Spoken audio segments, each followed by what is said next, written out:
안녕하세요. 여성 전문 유리움 한의원 원장 오유리입니다. 오늘은 저희 유리움 TV를 찾아보시는 분들이 많이 시청하시는 연예인 황보라님의 시험관하기 시술에 대해서 이야기해 보려고 합니다. 사실 연예인분들 중에서 시험관하기를 하시는 분들 정말 많죠.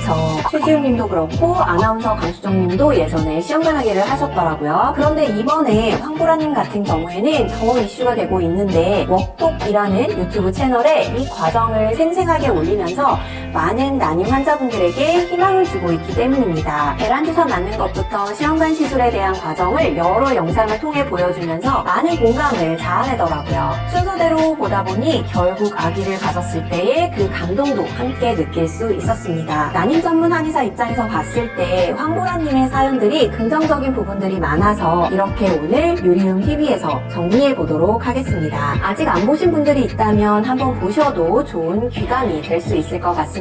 황보라님의 난임 원인은 무엇이었을까요? 바로 난소기능 저하였습니다. 95% 난임 환자분들이 난소기능 저하에 해당이 되는데 이는 폐경에 가까운 상태로 난소에 배란할 수 있는 난자가 거의 안 남아있는 상태를 뜻합니다. 난소기능 저하에 대해서 더 자세한 것이 궁금하다면 위 영상을 보시기를 추천드립니다. 황보라님은 난소기능 저하를 이겨내고 임신에 성공하셨습니다. 왜일까요? 시험관 4차 만에 성공을 하셨는데 저는 이 이유를 성실하고 긍정적인 태도라고 이야기하고 싶어요. 무슨 뜻이냐면요. 시험관 성공에 도움이 되는 사항들을 정말 잘 지키려고 노력하는 모습을 볼 수 있었어요. 어떤 것들을 지켰는지 기억나시나요? 첫 번째, 시험관 하기 과정에서 호르몬제 투여 시간 지키기. 영상에서 보라님이 배란주사를 꾸준히 맞는 모습을 보여줍니다. 아침 일찍 촬영이 있을 때는 차에서라도 맞는 모습을 보여주죠. 평소에 아픈 걸 참지 못해서 피부과 시술도 잘 못 받는다고 하셨는데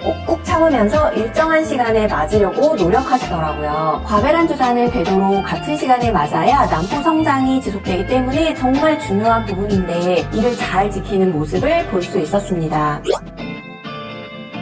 일반적으로 생리 3일째부터 1, 2주일 동안 과배란 주사가 들어가게 되는데 이 기간 동안에 난포가 성장하고 성숙하는 속도는 사람마다 다를 수 있습니다. 난포가 너무 빨리 자라기도 하고 또 너무 늦게 자라기도 하죠. 그러나 주기적으로 약물이 투여되어야 난포 성장을 최대한 도와줄 수 있기 때문에 마음대로 하루 거르거나 몰아서 맞는 건 피해야 합니다. 아마 생리를 늦추기 위해서 피임약을 드셔보신 분들 계실 텐데요. 며칠을 꾸준히 매일 먹어야 하는데 어쩌다가 하루 걸렸을 때 갑자기 예상치 않게 생리가 터지는 걸 경험해 보셨을까요? 호르몬 변화는 그만큼 매우 민감하게 진행됩니다. 과배란 주사도 호르몬제이기 때문에 제 시간에 맞춰서 정량을 주입하는 게 필요하죠. 특히 난포 터지는 주사의 경우는 난자 채취 36시간 전에 맞도록 병원에서 규정하고 있기 때문에 꼭 시간에 맞춰서 맞으셔야 합니다. 수면 중이라면 알람을 크게 해놔서라도 깨어서 그 시간에 맞아야 해요. 특히 난소 기능이 약하고 조기 배란의 위험성이 높은 분들은 이 시간을 제대로 지키지 못할 경우에 채취를 못하시기도 한답니다. 두 번째, 가벼운 걷기 운동. 배란 주사를 맞으면서 과한 운동은 피하는 게 좋습니다. 하지만 가벼운 걷기 운동은 좋은데요. 황보라님 같은 경우는 성향이 밝고 활동적인 분이라 그런지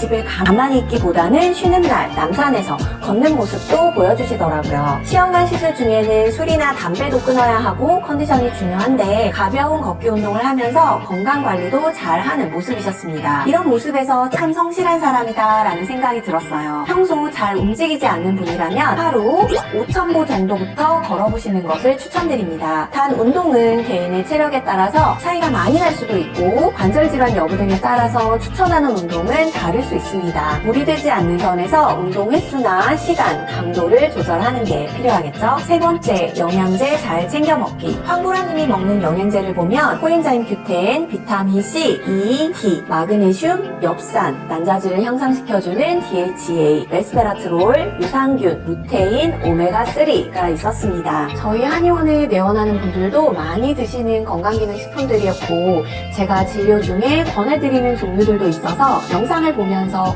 굉장히 세세하게 잘 챙겨 드시네 라는 생각을 했는데요. 하지만 똑같이 따라 먹거나 아무거나 먹기보다는 각자 몸에 맞는 걸로 구성해서 드시는 게 좋겠죠. 난임병원 담당의에 따라서 영양제를 권유하시는 분도 있고 필요 없다고 말씀하시는 분도 계시는 걸로 알고 있습니다. 그러나 시험관하기를 반복적으로 실패하고 있다면, 그리고 식사를 종종 거르고 몸 챙기는 게 소홀하다고 스스로 느끼는 분들이라면 좀 더 영양제 챙겨 먹는 것에 신경 쓰셔도 좋을 것 같다는 게 제 개인적인 의견입니다. 저 또한 나눔 진료 중에 한약뿐 아니라 개인별 몸 상태에 맞춰서 필요한 영양소를 집중적으로 섭취하실 수 있도록 말씀드리고 있답니다. 또한 엽산, 아연, 필수 항산화제 종류는 정자 건강을 위해서 남편도 함께 챙겨 드셔야 한다는 거 잊지 마세요. 착상력 증진을 위해 영양제를 알고 싶다면 이 영상도 확인해 보시길 바라겠습니다. 꾸준히 운동, 건강기능식품 등을 챙겨 드시는 등 열심히 준비하는 과정에서 긍정적인 마음으로 임하셨는데요. 영상에서 기억 남는 게 힘들지 않다라고 말씀하시더라고요. 병원에서 시험관 시술 대기할 때에도 긴 대기 시간에 끝까지 해보자, 될 때까지 해보자 이런 오기가 생긴다는 말씀을 하셨는데요. 그리고 혹여 이번 시험관에서 좋지 않은 결과가 나오더라도 상관없어요. 저는 계속 포기하지 않고 할 거기 때문에 별로 신경 쓰이지 않아요 라는 말씀도 하시던데요.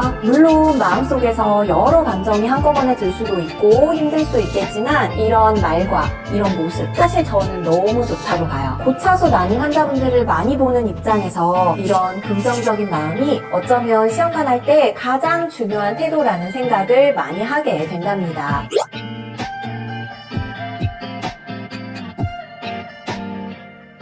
네, 영상을 보니 황보라님 난소 한쪽에 물혹이 있었고 그 상태에서 과배란하면서 반대쪽 난소의 난포를 관찰하는 장면이 나오더라고요. 시험관하기를 하시는 분들 중에 난소 물혹이 생기는 경우가 종종 발생하는데요. 아무래도 난소의 자극이 지속되고 반복적인 호르몬제가 투여되기 때문에 난소 물혹은 언제든 발생할 수 있습니다. 물혹이 생기는 경우에 대처하는 방법은 케이스마다 다를 수 있어요. 물혹 사이즈가 크고 난소 기능이 많이 약한 경우에는 한 달을 시험관하기 진행하지 않고 생리주기를 한번 거치면서 물혹이 사라지는지 관찰해서 괜찮을 때 진행하기도 하고요. 이렇게 물혹이 있더라도 난포가 자라는 게 관찰되거나 장기간 물혹이 잘 사라지지 않지만 수술로 제거할 필요가 없는 경우에는 난소 물혹을 그대로 두고 과배란과 난자 채취를 시도하기도 합니다. 아무래도 난소 물혹이 있을 때에는 난소 기능이 상대적으로 떨어질 수 있기 때문에 난소 물혹이 빈발하는 경우에는 그 부분을 타겟으로 잡고 난소 해독에 도움이 되는 한약을 투여하기도 합니다. 한약 먹으면 물혹 생기지 않나요? 라고 물어보시는 분들이 종종 있으신데요. 아까도 말씀드렸지만 시험관하기 중에 또는 난소 기능이 좋지 않을 때에는 언제라도 물혹은 생길 수 있습니다. 시험관하게 하지 않는 일반적인 여성분들께도 간혹 자연 발생적으로 생기기도 해요. 난소 물혹은 여러 종류가 있지만 간단하게 말씀드리면 난소에서 난포가 성장하고 배란하는 과정에서 이상을 보이면 난소 물혹으로 나타날 수 있습니다. 이럴 때 한약은 난소 해독을 목적으로 투여하게 되면 난소 물혹으로 인해서 시험관하기를 휴식하게 되는 경우 다음 시험관하기를 준비하기 위한 소중한 기간으로 보고 치료를 이어가는 경우가 많습니다.